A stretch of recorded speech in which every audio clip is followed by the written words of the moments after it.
Um, let's talk some music stuff before we get into the actual content today. Let's talk some music stuff. Uh, has anybody been outside of like today's content? Anybody maybe revisiting an artist or listening to something new that you'd like to share? I know personally, like me, I've been on a huge Ghostmain kick again. I've been going back through his catalog, listening to a lot of Ghostmain lately. You know, some of that spooky metal inspired rap. I've been just, I don't know why, it's just been hitting the spot. Fuck yeah. Yeah, go ahead, Jake. I haven't been listening to like old stuff, like stuff that I've brought up, but I've been listening to new stuff, like Travis Scott's Utopia. Like, how was that? I've heard it's really good. Dude, it's so here's the thing. Like, I don't listen to like that trap hip hop a lot, I guess. Like, I don't listen to like Metro Boomin, 21 Savage, Gunna, like all those guys. I don't really listen to that type of rap. And I really hadn't listened to a lot of Travis Scott. I heard some of it, like Astro World and stuff. But I heard Utopia because I'm like, all right, I'm gonna give it a listen, try to get into it. It's good, dude. It's definitely worth a listen. It sounds very experimental. Just like, I don't know, for Travis, I don't know. Like I said, I don't listen to him, so I can't compare it to his other stuff. But it sounded very experimental. It sounded kind of like, and I was seeing some comparisons to Yeezus by Kanye, that it had that like same style. Because like Travis worked with Kanye in producing that album. So, and I think like there's a lot of producer credits and a lot of features on Utopia that are pretty nuts. One that caught my eye was Guy Manuel from like one half of Daft Punk. He produced a song on Utopia. Hit Boy, Alchemist, Kanye, Pharrell. Like it's like a lot of big names on the album, and yeah, dude, it's definitely worth listening. It's pretty good. It's pretty good. Hell yeah, I love that. I love the sound of that. Matt, anything for you? A couple. There's a kind of dove back into David Byrne from the Talking Heads. He and Brian Eno did a couple albums together back in the early 80s. And they did one back in 2008 called Everything That Happens Will Happen Today. And I never really listened to it until this weekend. And it's decent. You know, Eno's in the background doing his thing and David Byrne's doing his vocals. And it's very good. Very good. Yeah. And then I found this trio. I think I texted you guys earlier about them.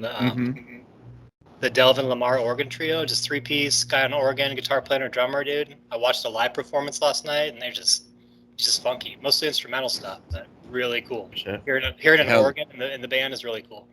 Yeah, especially in a 3-piece. When you have a 3-piece and one of them is an organ player, that's very interesting.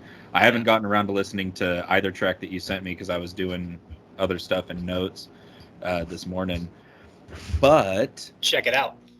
The reason why I kind of tried to shoehorn that conversation was there was a really funny moment, Matt, that you and I had, not the week we just had, but the week prior, to do some Terminator timelines for Whatchu Spinnin. Matt and I obviously work literally 6 feet away from each other, and he was asking me a question, and I walked over and was looking at his screen. And we both had earbuds in. He's listening to music, and I just hear him say, like under his breath, "I don't wanna lose control." And I was like, and I didn't say anything, but I like laughed to myself in my head, and then I sit back down, and I'm like, "I really came in on a cyclo." And he's like, "Oh, you heard me?" I was like, "Yeah, dude, I heard you." I was like, "I know you're listening to Haram, fucking some Arm and Hammer." It was just one of those like little pickup. You just pick up on what someone's barely saying under their breath, and I thought that was hilarious. I was like, man, I got to bring that up on the cast. That album's been in my rotation so much lately. I just, start to finish, incredible album. I'm interested to hear the new one they got coming out too. I saw that you sent that. That's interesting. Yeah. That's interesting. I wonder who will produce it, or if it'll just be kind of like you just mentioned with Utopia, Jake. I wonder if it'll just be a fucking hodgepodge of production. A bunch of people. That'd be cool. That'd be cool. Get some good shit going. But love that. We're all listening to some really good stuff. I've been also kind of flirting with a little bit of a bluegrass kick, listen to some Steel Drivers and some stuff like that. But yeah, why don't we go ahead and kick off episode 55 of Whatchu Spinnin'? Yeah.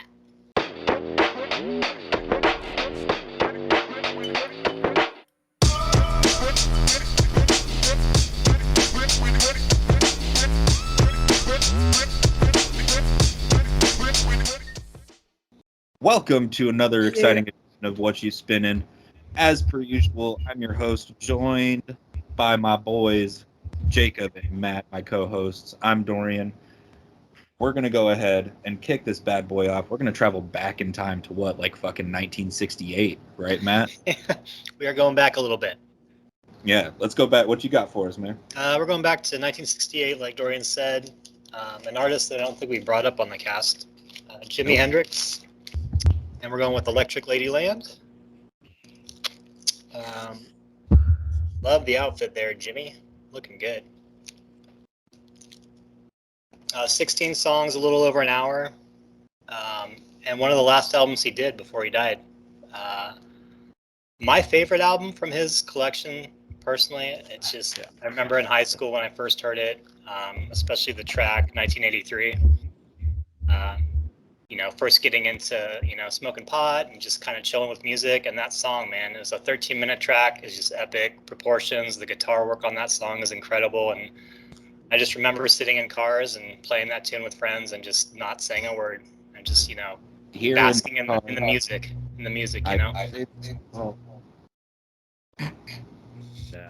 So one of my favorite albums, like I said, it's sad that he didn't do anything else after this. He was very much a perfectionist in the studio, especially on this album. And I know they did a lot of takes for different tracks, and you can hear it on the album how much he put into that and how much he cares about his crafts. And it's sad that we didn't get more Jimi Hendrix, but what we got was incredible. And he's definitely a religion. He started his own religion. Not many people know about that, called the Electric Church. I don't know a lot of details about it. Sounds kind of kooky. But, Jimi Hendrix was gifted, so a lot of the things he said were intelligent, and I'm sure that he had some sort of meaning behind what he was trying to preach. So anyways, let's dive into it. What do you guys think? Sorry, go ahead, Jake. No, you go ahead.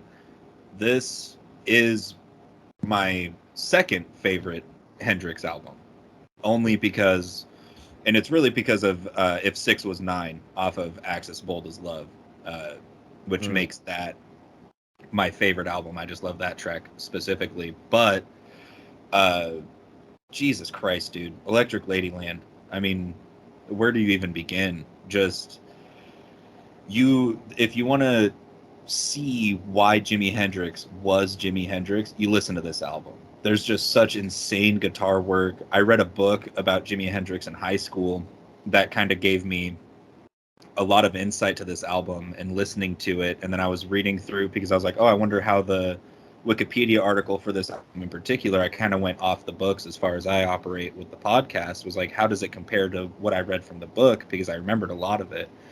And Noel Redding, the bassist, had started the band Fat Mattress at the time and didn't have a lot of time to be, backing up Jimi. And so Jimi Hendrix actually did a lot of the bass work on this album as well, which I thought, it kind of, that I got reminded of. I was like, oh shit, like that's damn impressive. Because there is, Jimi Hendrix is Hendrix, right? Like his guitar playing is fucking insane. One of the, in my opinion, top 3 guitarists of all time. Yep. But the fact that he's like, let me back up my own work with just as impressive bass work. And Matt, I know that you picked him specifically because you're both left-handed. A little bit, yeah. No, one of the few guitar heroes I have. I'm not really a Beatles fan, so I'm not going to throw Paul McCartney out there. And I can think maybe of a handful of other left-handed players, but yeah, definitely one of my favorites. No, I was just fucking with you. But the cool thing of, like, just to touch on that, the cool thing about Hendrix was, Matt, as I'm sure you know, because you just recently bought a left-handed acoustic, is for some reason guitar manufacturers and like Guitar Center and music stores hate people that are left-handed and can't play guitar right-handed, so they're more expensive. Hendrix got gifted a right-hand oriented Fender Stratocaster and just strung it upside down, which is completely unorthodox because guitars are made a certain way for the strings to go through, you know, and everything. And so, like, Jesus, dude, like, you, from the beginning of this album, you know, when the gods made love and to everything else, it's a journey. I love this album. Great pick, dude. Yeah, it was about time that we brought up Jimi, man. It really was, because I've been sitting on this album too. I own it. It's one of my favorite spins as well. Just if I want to hear something raw, something super guitar heavy, definitely this album. And Jimi Hendrix, man, like, for sure one of the best, one of the greatest of all time. I think it's really hard to pinpoint, you know, who is the best, but he's definitely there. He's in the conversation. Just because at the time, like, it was so different. Like, he ruled, like, when he, like, the time that he was alive and he was performing and making music and putting out albums, like, he ran the show, like, for all those years. Like, it was all Jimi Hendrix. And even afterwards, like, we're like, you know, people are still talking about him and bringing him up and how he's one of the greatest guitar players of all time. And this album, bro, you can hear it, like, all throughout. It's fucking nuts, dude. And it's funny because yesterday, like, when I was moving, my dad helped me out for a little bit, and like on the drive here, I was playing this album, and he like caught on right away. He's like, "Hey, that's Jimi Hendrix, right?" I was like, "Yeah." I was like, "That's fucking dope that you know." Like that. But like, everyone, if you hear like just a crazy guitar and like you hear his voice and everything, you recognize it right away. You know he's one of the best. And this album in particular has like a very bluesy, almost jam band kind of feel. Not so much as, you know, like, you know, Grateful Dead or Fish, you know, is like, because those are like the biggest jam bands. But Voodoo Child, the 15-minute long one, and then, as you mentioned, Matt, like 1983, it just, these songs just go all over the place, and he has these just impressive, his bends on the strings are just like, you just hear that wah, wah, wah. It's like, dude, just calm down. Like, you're doing too much. Like, he's insane. And then that partnered with the fact that he's actually in my opinion, a very good singer. You know, we talk a lot about, you know, when we talk hip hop, the producer knew who they were producing for, everything. And it's very rare, it's even more rare, that you get a guitar player as prolific as Jimi Hendrix who also has just an iconic voice, you know? It's just, they just go together like peanut butter and jelly, for lack of a better comparison.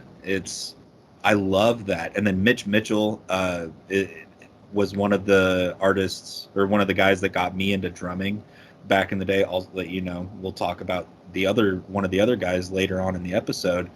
But I was super, as I mentioned, when I got into drumming and, you know, was playing music, I was very into Hendrix, and I was like, I can't play any of his songs worth a fuck on the guitar. But Mitch Mitchell, like, dude, I was like, I feel like he gets kind of swept under the rug. Like, just his whole band that he had behind him also was just incredible. Very much so. Back when I first started playing guitar, going back to your story about left-handed guitars and Guitar Center and all that bullshit, which I bought a few from Guitar Center, never in stock. You have to order them and wait. Anyways, my dad played guitar for a little while when he was alive, and he was a right-handed player. And I asked him if I could borrow his guitar, and I tried to play it right-handed, and I'm like, fuck this. So I took the strings off and strung it up left-handed. And that's how I learned to play. And it was weird having the high E or the low E in that fret, because it doesn't fit. The string doesn't fit. So it somehow worked. I got it to play pretty steady, and actually perform with a friend when I got a little bit better. So I made it work, and then eventually got my own left-handed guitar. But just to kind of touch on that, we do what we got to do sometimes. Yeah. Sick. You were Matt Hendrix, dude. I know. This Matt is before I even listened to Jimi Hendrix too. And Lefties are built different. Right. Back to his guitar playing. I mean, he was so impressive that when going back to the Beatles, when Paul McCartney and John Lennon saw him perform, he did a cover. He opened with Sgt. Pepper's, and they were like, "What the fuck? That song is 10 times better than what the version that you did is way better." So to come on stage, because he knew they were he knew they were in the audience, so he went out there and just blew them away. So to come out and have that kind of presence right away for one of the biggest bands in the world, and you're just like, "Oh, let me try playing your song," and just killing it. What a feeling of accomplishment for him, and for the world to see that gift was pretty cool. Pretty cool. My teacher, when I did play guitar for a little while, he taught me a Hendrix riff that he used a lot. It's very simple. It's kind of an arpeggio, but you can hear it sometimes when I play it. And you're like, "Oh, that's Hendrix a little bit." So he definitely had his own little unique style. Very well, and I mean, so this was also, as we mentioned, this was like 1968. Mm-hmm. So it music was the Beatles, rock music was the Beatles. Zeppelin hadn't really exploded yet. So he was really paving the way for what would end up becoming, like the Tosin Abasis of today, the Joe Satrianis, the Van Halens, like all of those guys. You can see, like, if there was a family tree of guitar playing, there are things with any of these modern day guitarists or guitarists from the 80s that lead right back to Hendrix. Because no one was doing anything. Like this motherfucker had one of the best renditions of Star Spangled Banner at Woodstock 69 and ended the show by lighting his guitar on fire. Like, just bananas. Like, the guy was unreal. Also, shout out, he's from the Pacific Northwest. Hendrix was born in Seattle, so there's another thing we got going for us up here in the Pacific Northwest. But just unreal, and man, I'm baffled, listening to this for the past 3 weeks. It has been just such a treat, and it even made me go back and listen to Are You Experienced, Axis Bold as Love. There's just he's just insane, dude, and it really makes you think about the time that he came from, and you're like, oh, Jimmy Page wasn't shit yet, like Stairway to Heaven hadn't come out, all of those albums, and it was like Jimmy was it. He was at the time the best guitar player walking the fucking planet. Yep. And so I'm just so happy that you brought it up, dude. I was like, yeah. And he was a little bit insecure about his own vocal. I read a little bit back about, especially on this album, he was never 100% sure of himself on that end. But like when he starts off with Have You Ever Been to Electric Ladyland, that soft tone, I mean, it's classic Hendrix. And when you hear that, you're like, dude, you can sing. You need to just relax. You got your tone. You're all right. Yeah. And like I said, he was always a perfectionist, and he actually produced this album himself. So I think that's what it was. Since he was such a perfectionist, he wanted his voice to live up to what he did in guitar. Which that was never going to happen. Like his guitar work is insanely way better than his vocals, and I think he tried to match that. But yeah, man, like the effects that he was doing on guitar at the time, like unheard of. Like in that era, for what he was doing, the effects, how he was playing, like you can't really match that, and you can't put that with anyone else in that time zone that was playing like him. Like he ruled the late 60s. Like that was him. That was all him. That was all his time zone. So, it's nuts on this album. You hear it a lot. Come On, Let Them Good Times Roll. It has crazy guitar licks and the solos on it. Fucking nuts. Voodoo Child, the 15-minute version, the longer one, is my favorite, just because it really just kind of sounds like they're just free playing, like they're just in a studio all just kind of playing, and it's not really like as strict on who goes when. Like everyone's just kind of flowing for like 15 minutes. And they do that with the 1983 song also. That one's like 13 minutes long. But yeah, man, everything about this, everything about Jimi, it's about time that we brought him up. I feel like definitely because yeah, I was sitting on it. Matt, thank you for bringing it up. I know Dorian would have brought it up at some point. So yeah. And I mean, just to touch, you kind of opened the segue for us to actually talk about the album. We've just been sucking a dead dude's dick for the past 10 minutes, which I'm down to do for another hour. I could go on and on about Hendrix, but you brought it up, the effects on this, on Little Miss Strange.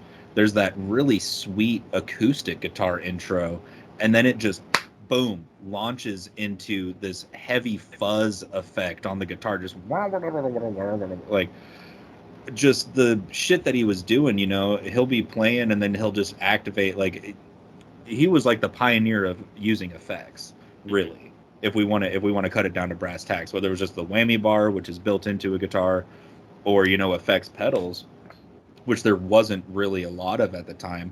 Like, you couldn't just go to Guitar Center and get an Ibanez Tube Screamer distortion pedal for fucking $30 like you can now. Mm-hmm. So the fact that this album is just riddled with insane effects, like there's wah pedal effects, which is an insane technology for back in the 60s, like, and he was just a master of his craft. And you hear it throughout, especially, we just keep referencing the same couple of songs, but Voodoo Child's Slight Return is one of in my top 3 favorite Hendrix songs.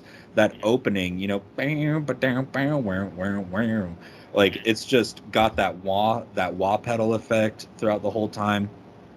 And then that song in particular I wanted to touch on, and so I'll do it right now, is he's like, his vocal delivery is so confident. He's like, I'm standing next to a mountain and I'll chop it down with the edge of my hand. It's like, dude, it like makes you just stank face, like a good rap bar. You're just like, Jesus, Jimi, like, you're playing this insane guitar part and then you're saying shit like that. It's like, all right, dude, calm down. Yeah, they go hand in hand, that lyric and that riff. That's a classic Hendrix riff. Like, you hear that and you're like, yep, that's Hendrix. And to back it up with the lyrics that he has on that song, it's just, what a gift. Yeah. The cult following that he had too, still to this day, like, people still worship him. I did not know that he made like his own religion or whatever, but that would make sense because people literally idolize him, like, for being the greatest guitar player of all time. And so that's kind of bizarre. I didn't know that fact, but that's cool.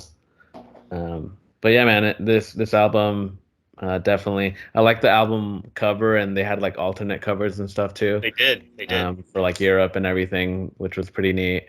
Way better album covers too. The one they picked for the release here in the States was lame. Wasn't the European? Was it? So back to reference the book I read. Was it the European release, like the actual cover, or was it like the liner, like the opening of the LP? There was a release that just had a bunch of chicks laying out like topless, and so you like open up the album and it was just tits. it was just naked chicks. Yeah, I think that was like the inside of the actual gatefold, but I think there was an alternate cover where it's like his hand pointing at something or something like that. Yeah. I'll look for that and plug it. There's a couple, right, yeah. That'd be awesome. I'll plug some of the alternate covers. But yeah, I remember there was one where like they had to censor a certain version of it in the States because it was like they changed the cover, but then it was still like you open up the liner and it was just like a Playboy centerfold of just like 15 women just laying out topless, nips hanging out. It's like, Jesus Christ, Jimi.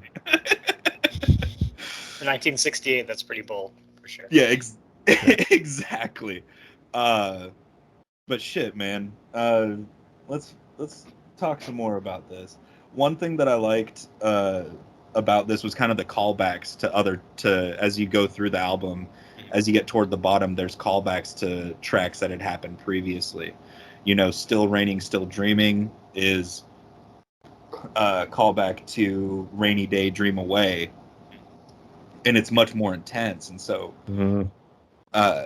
that was something that I really picked up on. I was like, ooh, I like Rainy Day Dream Away. And then you hear Still Raining, Still Dreaming, and it's just him going nuts. I was like, all right, dude. Like Yeah. even back then, like the album layout and calling, like the callbacks and everything was kind of rare, you know, because people were just putting stuff out because the radio had just been invented or whatever the fuck, you know. It was like we were communicating by cave paintings up until 1950, like, you know.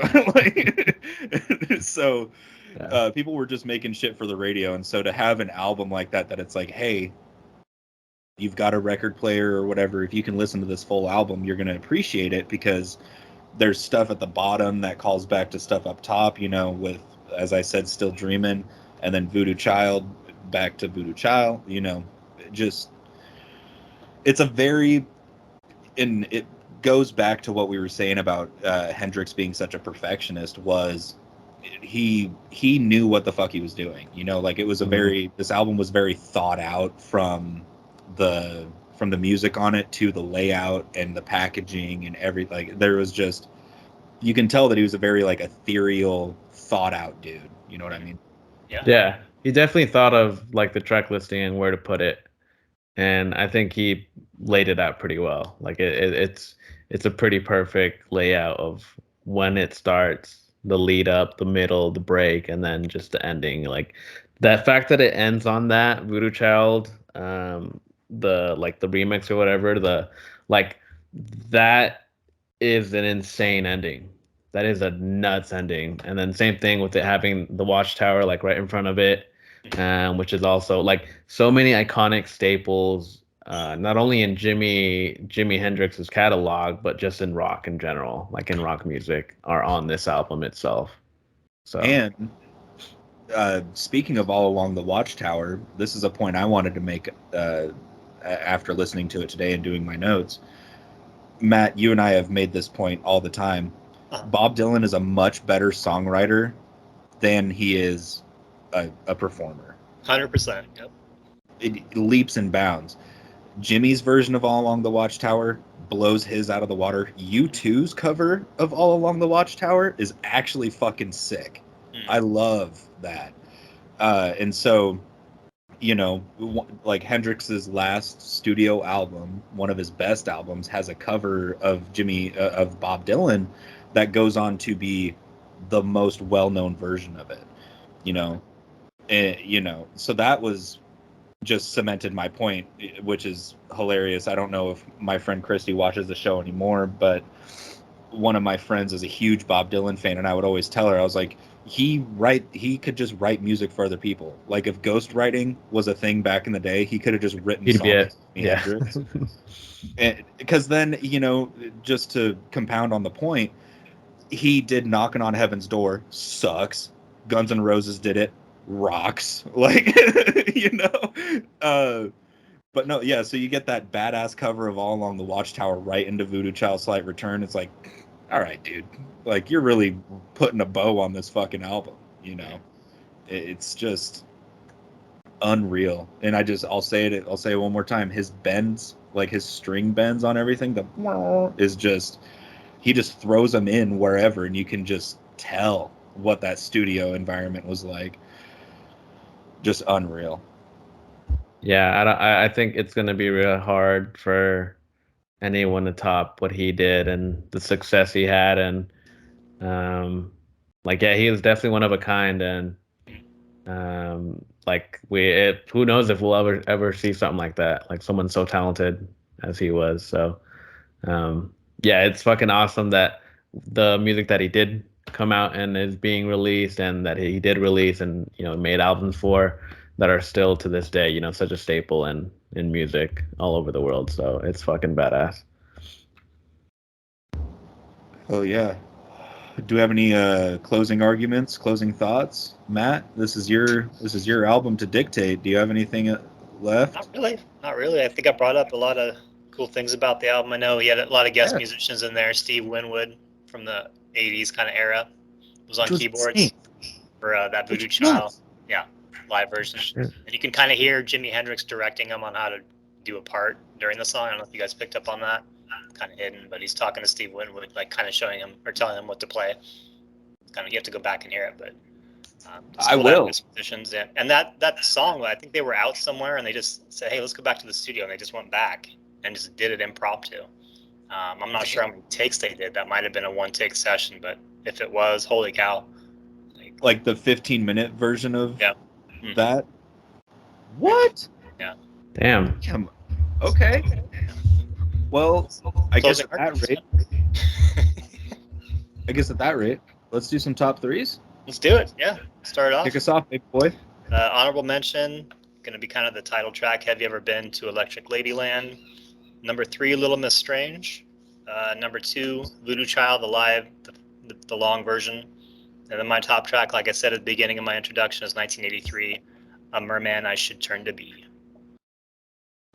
Hell yeah. Jake, you want to go or you want me to? I'll go. Yeah, I hadn't heard that 1983 song until you had brought it up like 2 or 3 weeks ago. Mm-hmm. It's fucking awesome. Definitely honorable mention for me. Love that song. Top 3, I'm gonna go Come On, Let the Good Times Roll. Kind of a 2-parter, but I'll just say the second part, Still Raining, Still Dreaming. I love that it's a continuation to Rainy Day Dream Away, and yeah, Dorian, it's like a lot more in your face than the first one. And then favorite song for sure, Voodoo Child, the long version, the 15-minute one. Fucking badass. Every time I come back to it, I'll play front to back and maybe even do it again, dude. Like it's worth it. It's worth the 30 minutes. It's worth the 15 minutes. So absolutely. I think I'm going to be the sore thumb here. Honorable mentions for me: Long Hot Summer Night. Just his vocal. Where were you on that hot cold summer? Like just that. And then 1983, A Merman I Shall Become. That just very, just all over the place, but it's so cohesive and everything. Love that track. Number 3 for me, Gypsy Eyes, really resonated with me. Number 2, Still Rainin', Still Dreamin'. And then number 1, as I said, it's in my top 3 Hendrix tracks, is Voodoo Child Slight Return, the shorter version. As much as I love, the long version, just that opening and then like I said, chop it down with the edge of my hand, doesn't get much better than that. And I actually just before we hopped on, watched us introduce the picks for this episode, and I said that I was listening to this album that morning, and it was like that song and like one other, I can't remember which one specifically, but I was taking a shower and listening to Slight Return. So shout out Jimi Hendrix, man. R.I.P. Obviously part of the 27 Club, which we actually haven't dove. There is a lot of people in the 27 Club that we haven't really dove into. I know Matt, it's like a race between you and me bringing up the Doors. Yeah. I'm probably you and I waiting to bring up Nirvana. Whatever. But shout out Hendrix. Changed the game for guitar playing. I'm very appreciative of him. He's one of my musical heroes.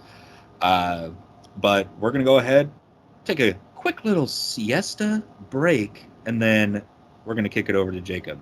It's Whatchu Spinnin', episode 55.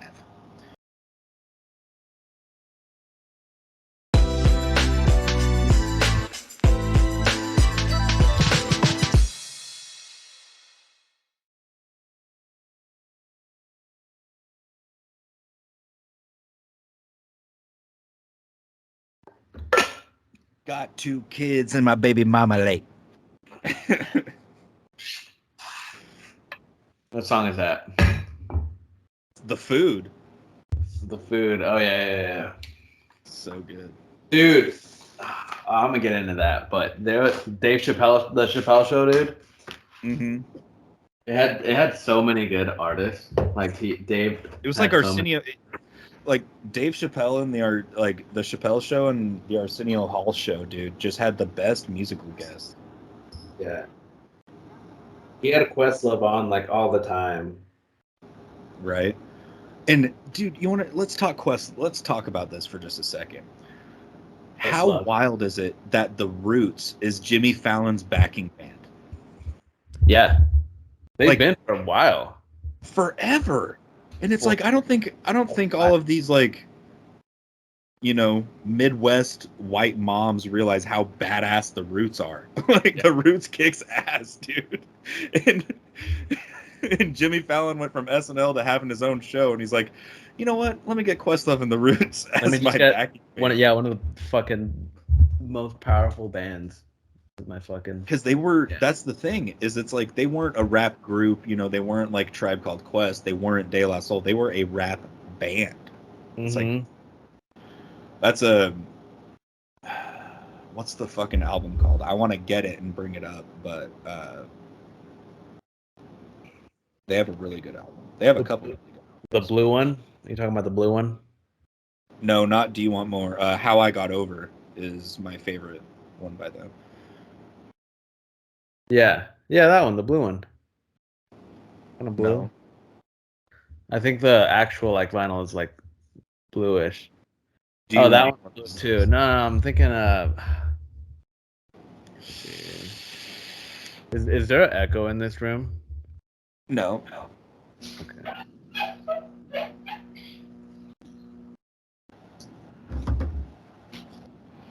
Oh, I got over it. Looks a little blue. It's kind of like grayish. Yeah. My old youth pastor showed me the Roots and Raphael Sadiq, actually. Damn. Which, speaking of Raphael, I'm pissed I haven't seen his album that they redid for Record Store Day. I haven't seen it in shop. The Come Up or whatever. What's that album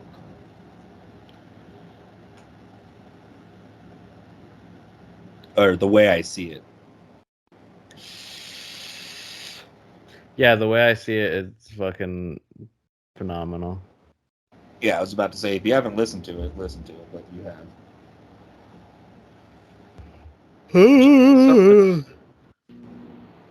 You're gonna like my pick for next week. Yeah. I guarantee it. Yeah. Oh yeah. It's not scary. It's not scary music. Don't worry. Okay, good. Because you scared me these last 4 weeks. I was scared. Sorry, we had some technical difficulties with the pressure washer. Oh no, you're good. Not starting. It's not starting. You, Jake, you told me at Sid's wedding that you were digging my album. So don't even start. I was, but it was scary at some points, dude. I ain't gonna lie. The intro is, the intro will frighten you. People like wall shot.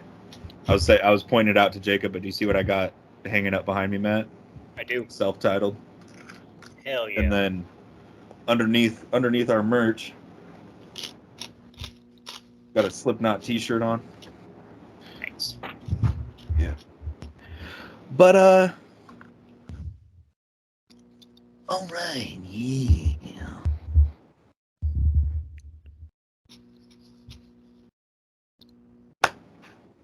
Okay. We just wrapped up talking about one of the greatest albums of all time, one of the greatest musicians of all time, with Electric Ladyland by Jimi Hendrix, which was Matt's pick for this week. At this point, we're going to hacky sack kick it over to Jacob for him to introduce his pick for this week, which I know I'm excited to talk about, and I'm sure everybody else is just as much as we were to talk about Hendrix. So why don't you go ahead and let the people know what you're bringing to the table? Yeah, so I brought up Commons B. Came out in 2005. His 6th studio album. Definitely, I feel like probably his biggest album. Not only as far as success goes, but just like the impact it had for him and also for hip hop and like Chicago, I feel like. But yeah, definitely my favorite album of his. It impacted me a lot when I was growing up. I got a pretty funny story of how I came across it.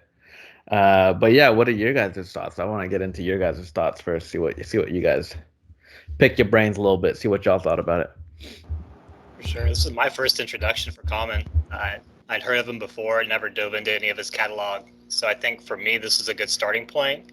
I think a lot of people, critics alike, consider this as like his comeback or his masterpiece album, kind of put him back on the map. And it's got a very soulful feel, you know. He's got that Marvin Gaye vibe in a rap sense, kind of that hip hop of Marvin Gaye. I loved it. You know, it's got some great features. You got Kanye on there. Start to finish, it didn't have any bad tracks, honestly. They Say, you know, that's such a catchy tune. For me, the top threes were tough because I liked all the tracks on this. So great introduction for me. I'm gonna try to find some other albums if I were to dive into them.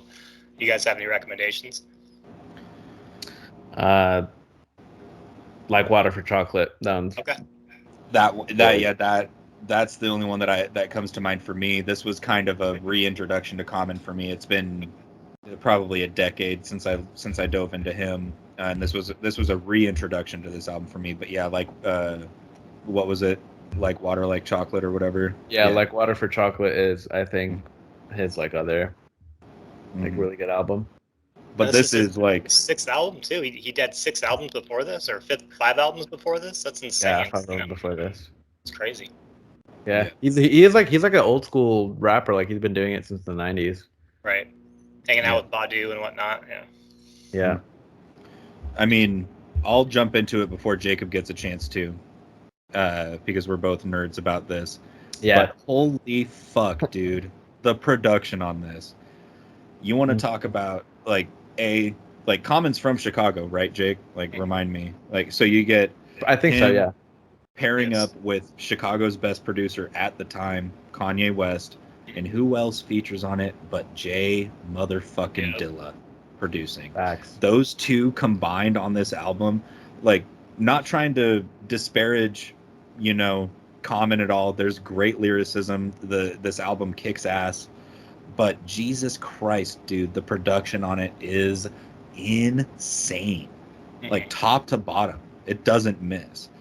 Like there's some, I'll get into it a little bit here, but there's some samples of stuff that was used on this that was then sampled again for other albums or for at least one other album that we've talked about on this podcast.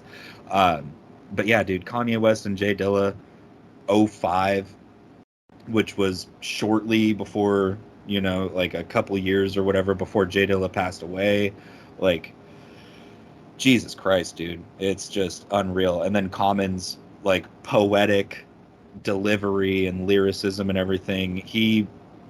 The thing in like Common is like a very, you know, intellectual kind of rapper. You know, he almost has like a very minimal, slight like Saul Williams vibe, you know, to where it's like his delivery is very like, it's a poetic cadence is what I'm trying to say. You know, he's got a cadence of a poet, which really resonates. And then that paired with the monster, you know, production of the two-headed dog of Kanye and Jay Dilla is just unmatched. Like such a strong pick, Jake. This is out of this world. Yeah, dude, to go back to the production on it, this is like Kanye, some of my favorite beats from Kanye, and like this is Kanye in his like still in very much so in his prime. Like he's, you know, just did Graduation, he just did College Dropout, all those, that 3-run album. This is before Graduation.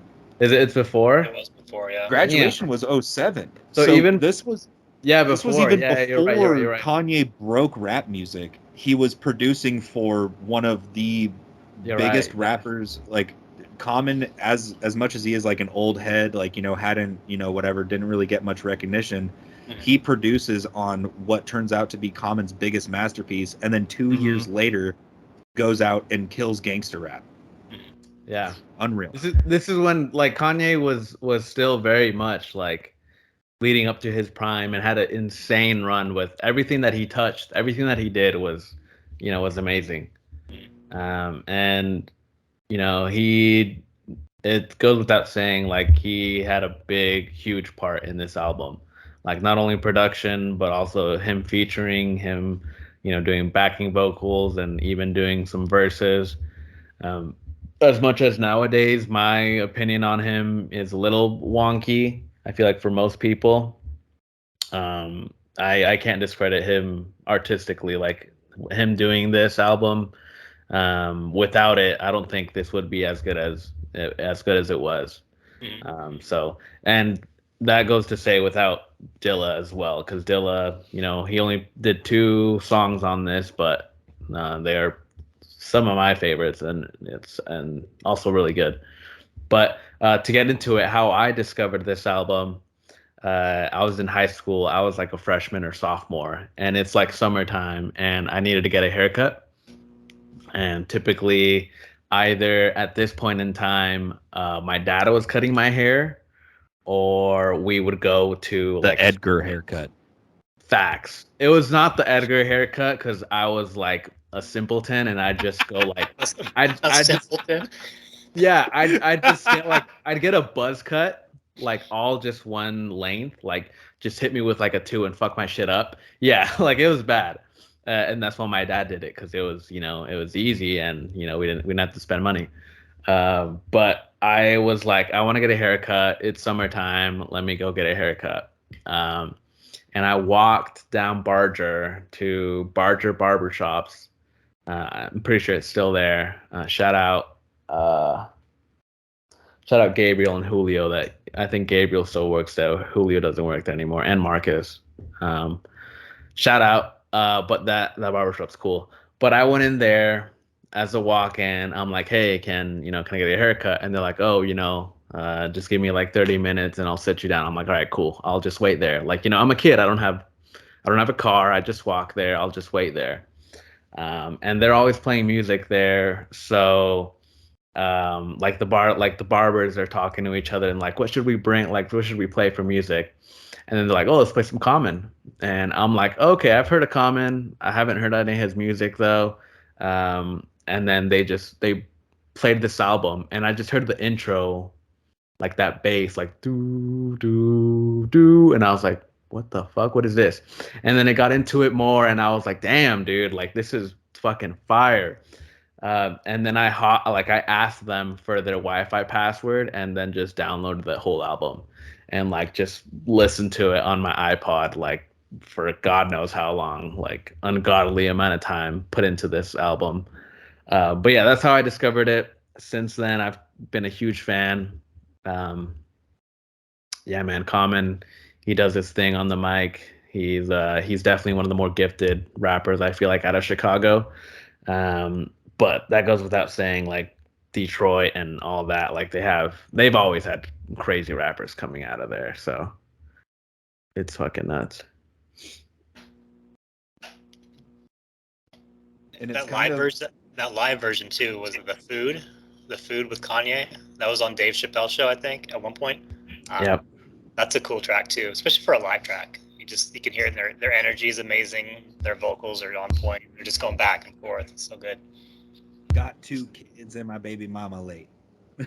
Dude, it's phenomenal, top to bottom, and to just touch on the point that you kind of just made, Jake, is, we've covered a lot of music from the West Coast, the East Coast, hip hop, from either side of the country, and, a little bit of smattering between both coasts with Isaiah Rashad, Earth Gang,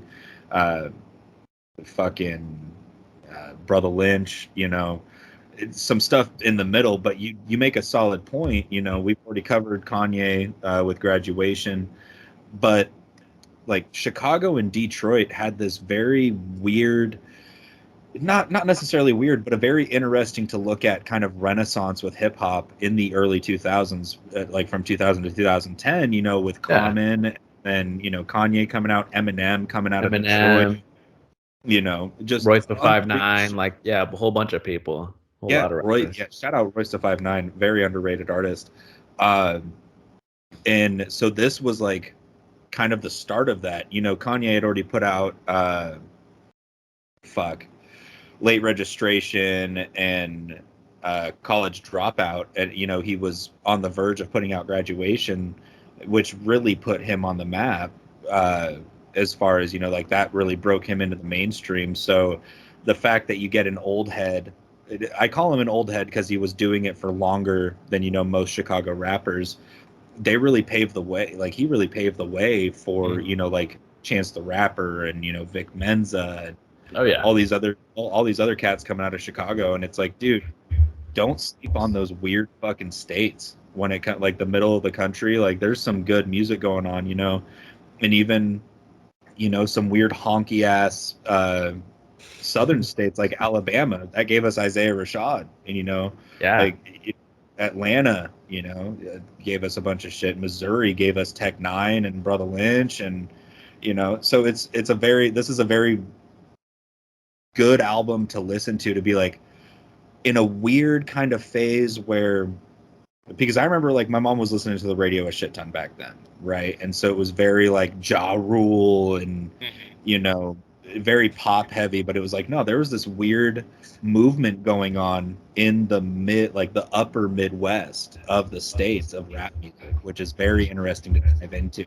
Look at some of those albums. And I didn't realize that Kanye and Common had such a history. I mean, I was reading something about Kanye and him meeting back in 1996, and kind of when he used to get produced by someone else, Kanye would come in the studio and, like, you know, chat it up. So, you know, they knew each other for a while before this album. So that's pretty cool. Yeah, they've been doing music for a long time before this came out. Yeah, like 10 years before this. Yeah, you know, almost. Yeah, I think it was a smart move to link up with him and do like a full album. Because they're both just so gifted, and when they collided together, like, they made probably his best album, Commons. And yeah, dude, going back to Dave Chappelle, the food, Dave Chappelle, the Chappelle Show was fucking badass, dude. I was watching a couple weeks ago. I was watching some reruns of his, like, just on I think it was on HBO or Netflix. I forget what it moved over some, like, a while ago. But he had a lot of really cool artists come on the show. He had Mos Def. Yes, that's a great episode. Yeah, he had Mos Def. He had Black Star, like both him and Talib Kweli. He had De La Soul. They did a appearance. Erykah Badu, Common, Kanye, like really, really cool artists come on that show. And yeah, when this aired, I think this was also kind of like it was a single, so this was a come up and kind of like teasing the album, you know, like saying like, hey, this is a song that we're going to bring up, and this is the album that we're dropping. And you could still see very much like a young Kanye like doing that. And he said something out of pocket, like in the episode, like on the thing, like he said something weird, and Common's like, what? Like you could see it in the episode, and they keep it in. It's fucking awesome. I'd watch it. It's like on YouTube and stuff. It's pretty funny. But yeah, dude, Dave Chappelle, shout out Dave Chappelle. Fucking awesome. Yeah. And I mean, before Matt got back to his station over there, you and I were talking about how Chappelle's show and the Arsenio Hall show were just like very, like, really had a hand in putting some of these rap artists over, you know, like the fact that a performance of The Food made it to Common's best album. Like, they didn't do a studio version on the album. They did that performance. And then, you know, back on episode 40, when we did Tribe Day, Scenario by A Tribe Called Quest with Leaders of the New School, that performance on the Arsenio Hall show is fucking phenomenal. So it's like, this album is really almost a time capsule for the culture of hip hop, you know, back then, because it was kind of, you know, it was kind of going away or whatever. And it's like, no, we're still here, you know, like Dave Chappelle, like the Chappelle Show is one of the funniest things out right now, is like the show.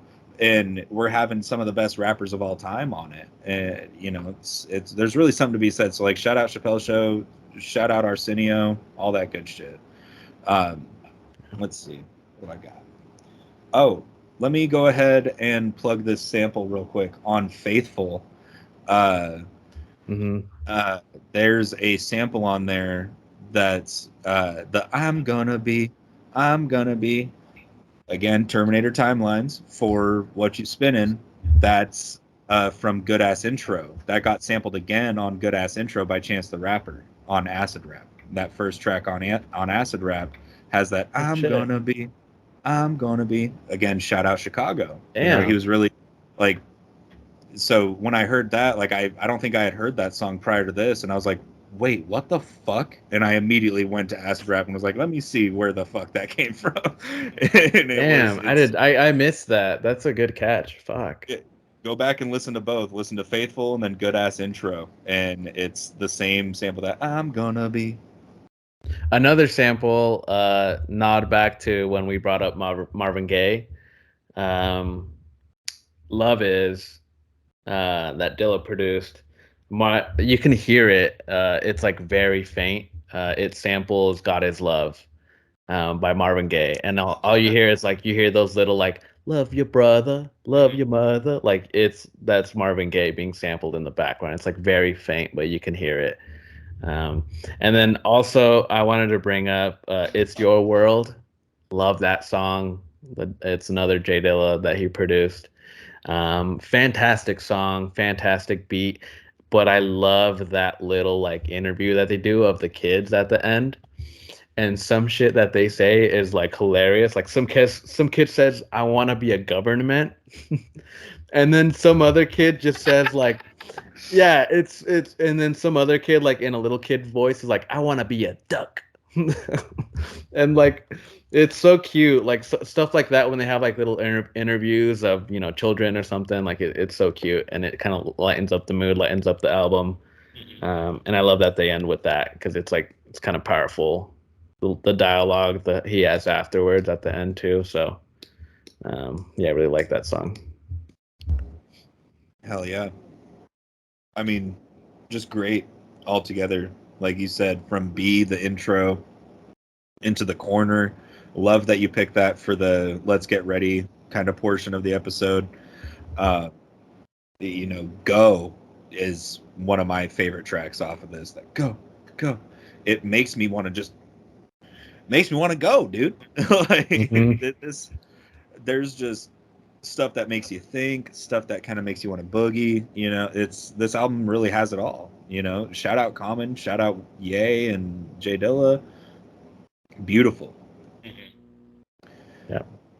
Do we have anything else we want to say, or should we do tops? I like the title of the album, B, and I think his interpretation of what that means is just to do something without even trying. You know, just do it. That's kind of the motto behind that. And I think it's pretty powerful, especially when it comes to music. You know, who cares what people are going to think? Just do it. Be happy with what you're doing, and if it's something you like, then continue to do it. So, very much great. I didn't even think of it like that. That is a very good takeaway. The last song too, it talks about like different types of B, like, and it puts it in different sentences and like perspective. It's your world. It puts like B, like that's the start of every sentence. Like be da da da, be you, be different, be, you know. So yeah, the album title is just like, you know, be yourself. Like do what you want to do. Fuck what everyone's trying to, you know, make you do something. Like just be yourself, do you. And yeah, it kind of drives home to that thought. So yeah, I'm glad you guys liked it. I had to bring this up. I'd been looking for this album for the longest time. It was super expensive, but they did a repress like this year, I think.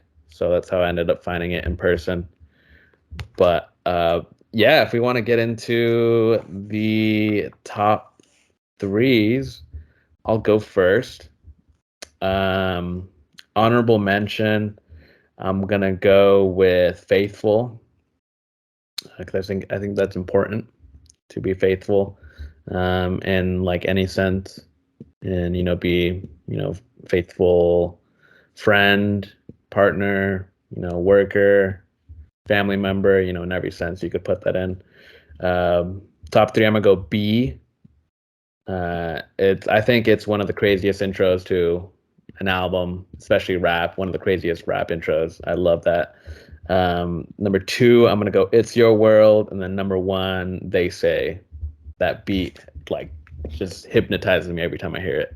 so we were walking around the Squid's wedding. Shout out, hey, first out, let's just go ahead and shout it out. Shout out the Squid.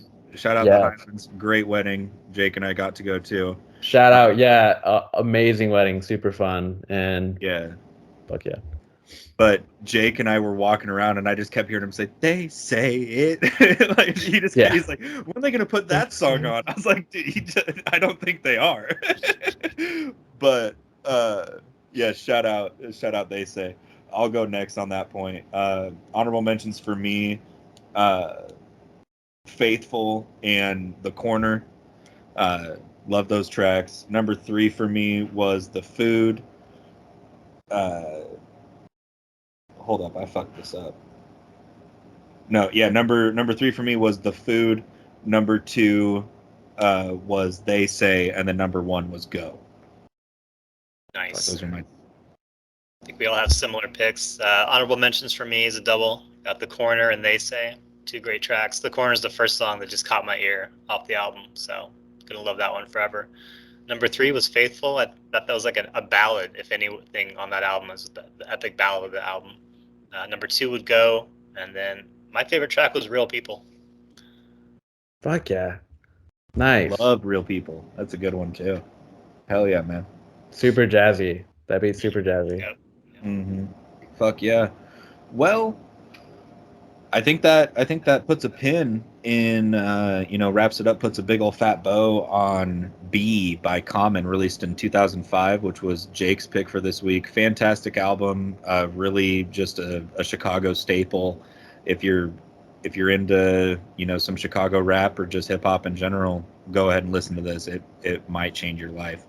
We're going to go ahead and move on and go back to 2001 in a completely different genre and talk about my pick for this week. It's Whatchu Spinnin', episode 55.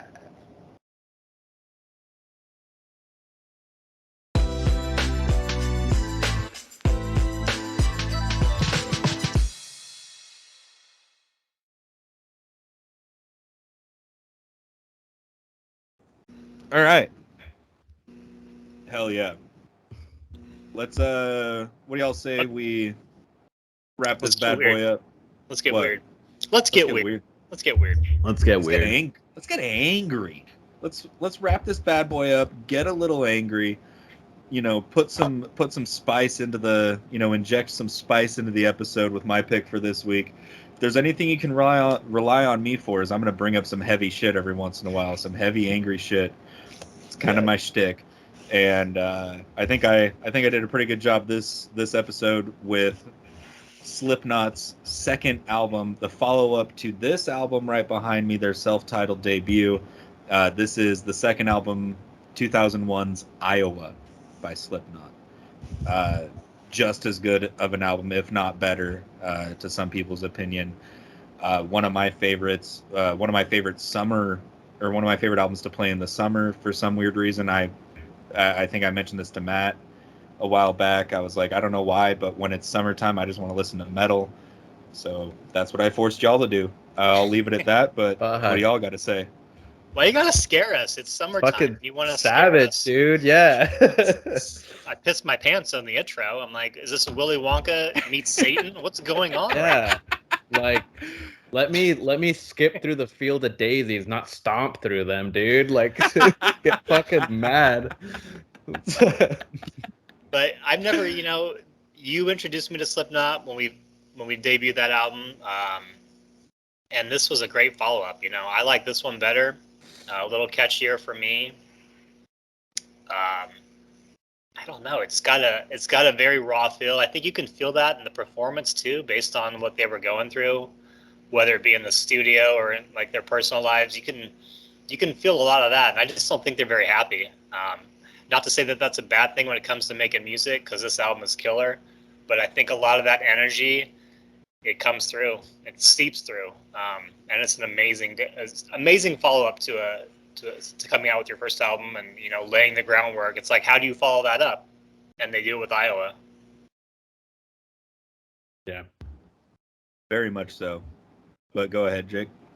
I was just gonna say, damn, this album feels aggressive. It feels aggressive, and it's like very in your face. But I think that's what they were going for. I was kind of reading up on it, and it kind of seemed like they were trying to like cope with the success that they got from their self-titled, and they didn't know how. So they just kind of hated what was going on, and Yeah. you could feel that in the music. Like it's a lot more raw, a lot heavier.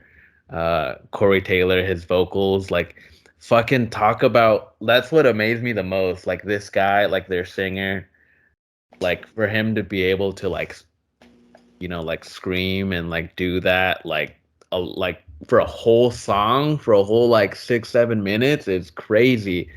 Like I do it jokingly, and like that one time that we did karaoke, I like jokingly was trying to do screamo for parts of the song, and it hurt, dude. Like it sucks.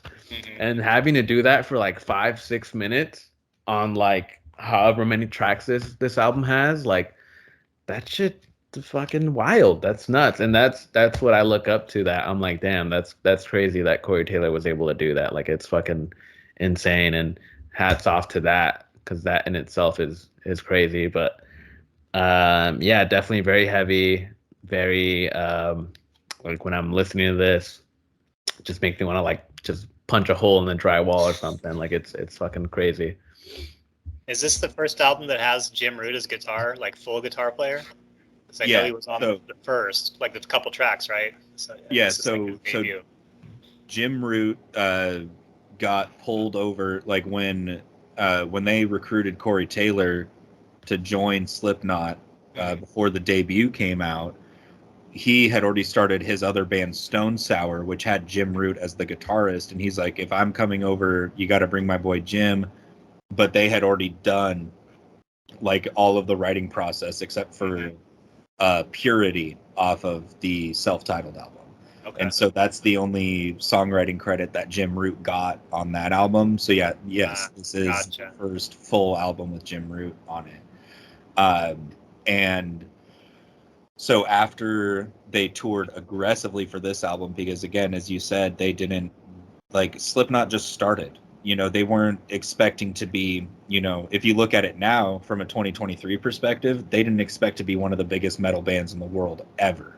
They were like, no, that's not a thing. And they definitely didn't expect the success that they had so early on. And so once like the touring wrapped up, Joey Jordison and Paul Gray, RIP to both of them, the only two members of the band that have actually passed away, went back to Iowa and went to the studio and started writing for Iowa while everybody else was just taking a break. So Joey and Paul, shout out Paul Gray, left-handed bass player. That's kind of what I was alluding to earlier. Paul Gray, the bassist for Slipknot, played left-hando. They didn't take a break. They just went to the studio and started writing for this album. And so that the fact that everyone else took a break kind of chapped their asses about it. And then they all come back, and there's like drug addictions going on. Corey Taylor was a huge alcoholic at the time. Everyone, like, this almost, like, it's not explicitly said, but essentially this album almost broke the band up, the process for it, because they hated it. Like, it was a lot of sex, drugs, and rock and roll. They weren't expecting that. They really just did not have a good time making it. But Joey Jordison was quoted as saying, as much as we love the self-titled album, this was the album we really wanted to make, and they titled it Iowa because that's where they're from. They're from Des Moines, Iowa, and that's where the band still to this day draws a lot of their inspiration from, is growing up in some weird fucking cornfucker state, like there's like, some weird obscure state that not a lot of music comes out of. That's where we get a lot of our inspiration and angst and anger. There's a lot of drug problems there and what have you. So great album though. You could tell they draw from that a lot, because they're not only their lyrics and stuff, but just their playing and like their vocal style from Corey Taylor. It's a lot more heavy, a lot heavier, like a lot more hardcore. Because the first album, like I feel like they were listening to this, comparing both. Like the first album kind of feels like they were trying to sugarcoat metal, but it was still very much them. But then this is a lot more hardcore, a lot more raw when they're doing it. Yeah. So There's things I like. It's hard for me, like if you were to ask me week to week what my favorite Slipknot album is, it would alternate between these two. You know, the self-titled and Iowa. Because I like them for different reasons. You know, there's some of my favorite, you know, like Eyeless off of the self-titled is one of my favorite songs, but also I love Disaster Piece and Everything Ends off of this album. And you know, it has a much more like polished kind of production sound to it. Shout out Ross Robinson once again for producing one of the craziest bands to try and produce Slipknot is such an insane task. And he actually had a dirt bike accident and like basically broke his back, spent one day in the hospital, and then went back to the studio and used his like physical pain to produce this album.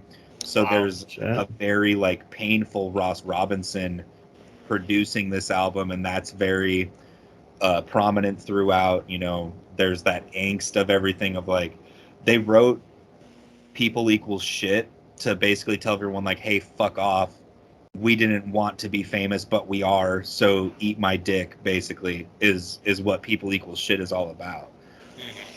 damn. Also, just because I want to plug it in here, I want to put a picture of it up. This is my favorite era of the masks for Slipknot, specifically Corey Taylor, because it looks like a Leatherface kind of thing. Like it's just very loose and like just sewn together, but it has just 4 big ass green dreadlocks coming out of it.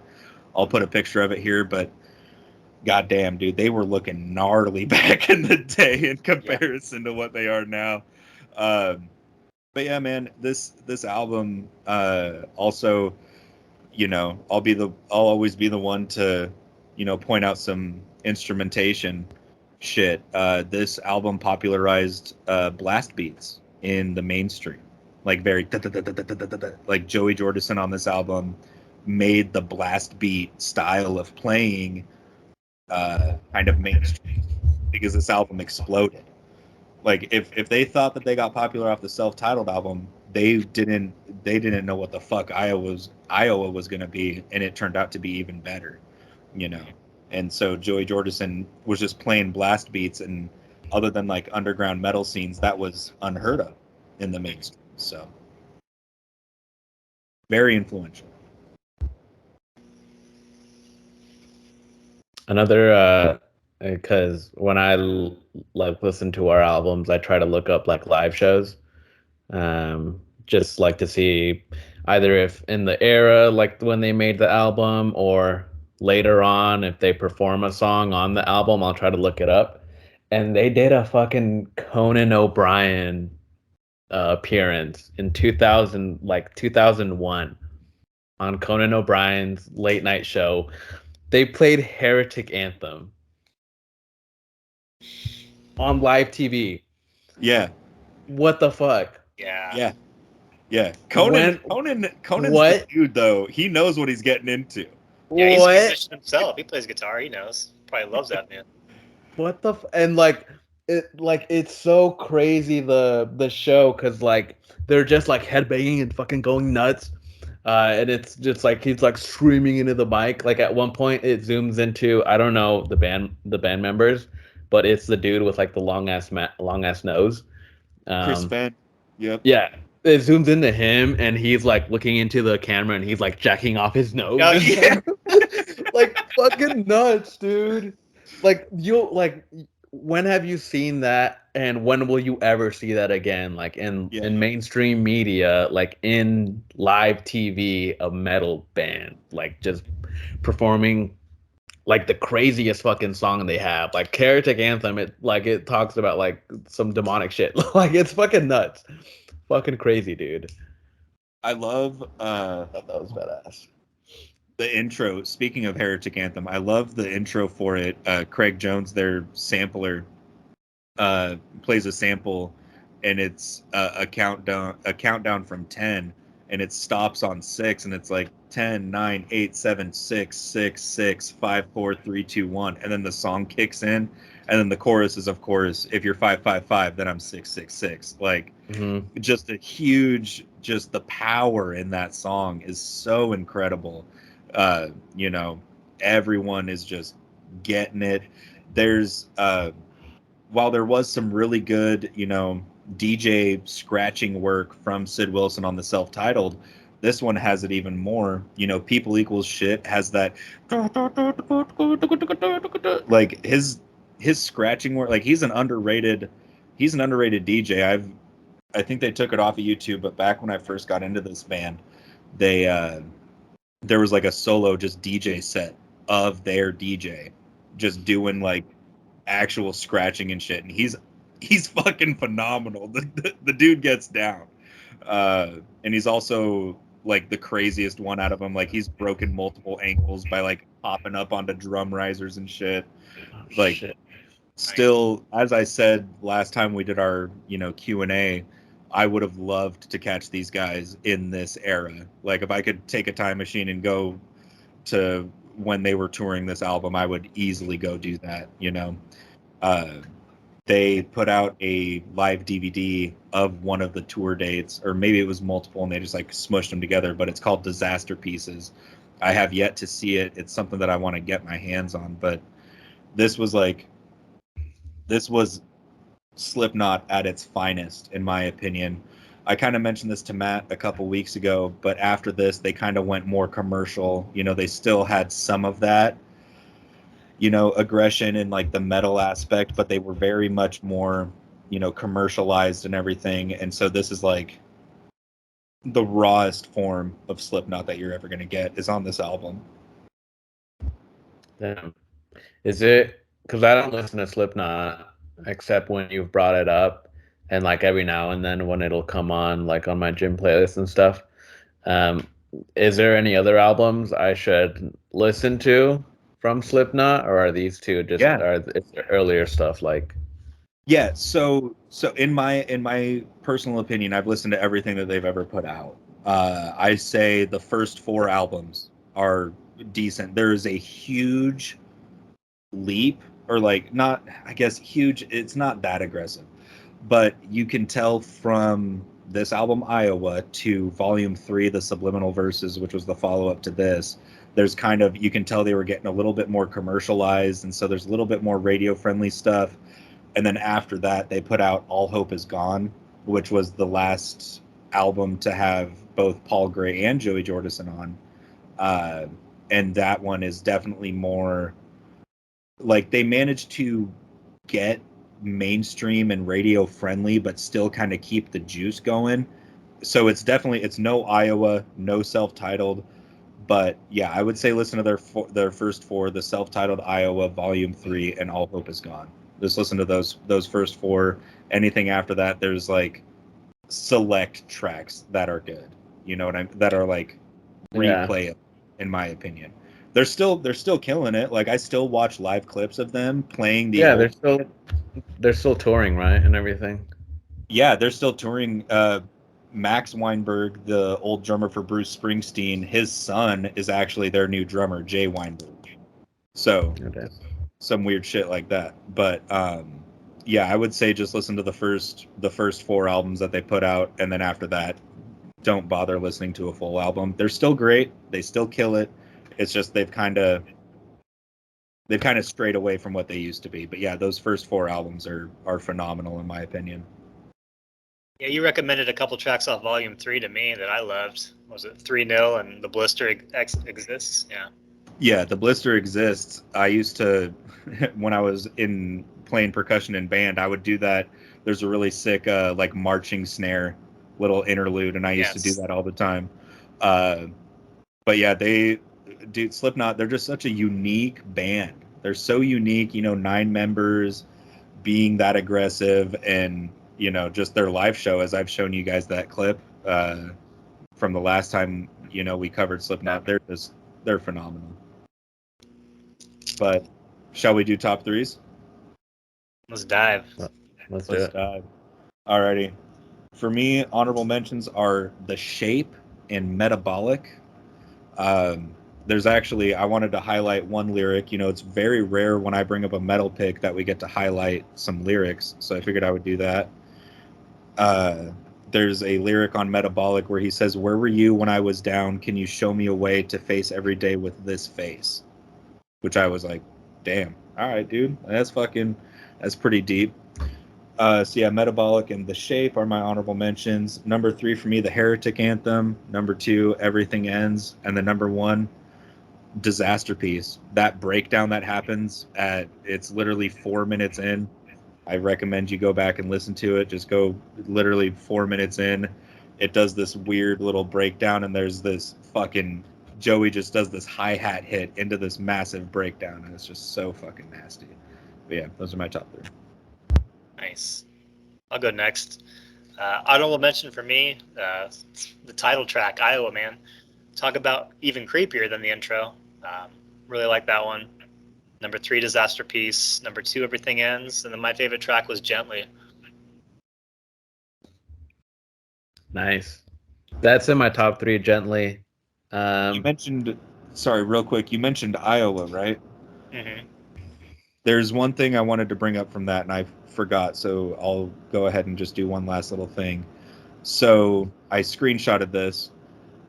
For Him magazine, Taylor revealed that he put himself in specific situations to achieve his performance on the album. While recording vocals for the final song, Iowa, he was completely naked, vomiting all over himself, and cutting himself with broken glass. Quote, "That's where the best stuff comes from. You've got to break yourself down before you can build something great." And then they go on to mention the Ross Robinson bike accident. So Wow. that's where his That's vocals. intense, man. That makes me like that song even more. That's raw emotion. Right? That's fucking nuts. Damn. Thanks for adding That's that. crazy, dude. It's great. Yeah, no Yeah, problem. that's fucking badass, dude. Holy fuck. Right. What you got, Jake? What's your top 3s? Yeah, honorable mention, The Shape. I also like that song. Top 3, I'm gonna go Disaster Piece. Gently. I like that song too. It's kind of weird to say that it sounds like the calmer song, like a calmer song for them, but it's still fucking nuts. And then Skin Ticket. I like Skin Ticket a lot. So Okay. Cool. Skin Ticket's great. Great fucking picks. Great picks from all of us. Great top 3s across the board. Great albums across the board. But yeah, thank you guys for at least tolerating this album. I know it's a little bit hard to wrap your head around if you're not super into that. But again, I appreciate it. But why don't we show the people what we're bringing up next week Let's or do next it. episode? yes.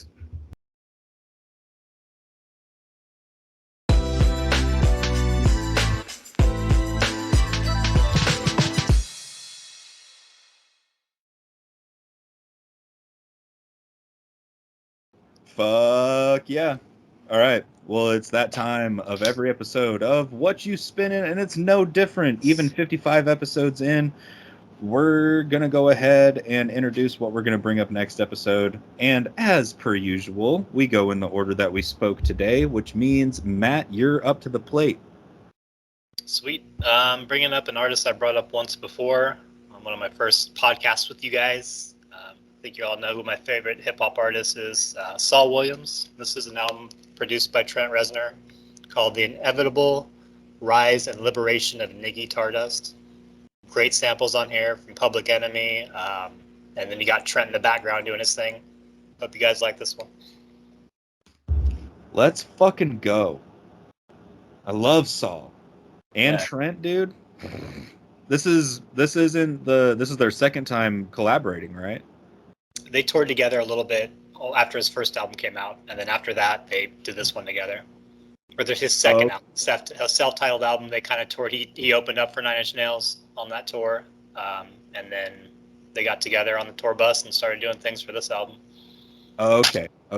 For some reason, I thought that Trent produced the self-titled Saul album, but No, it's okay. self-produced. Yeah.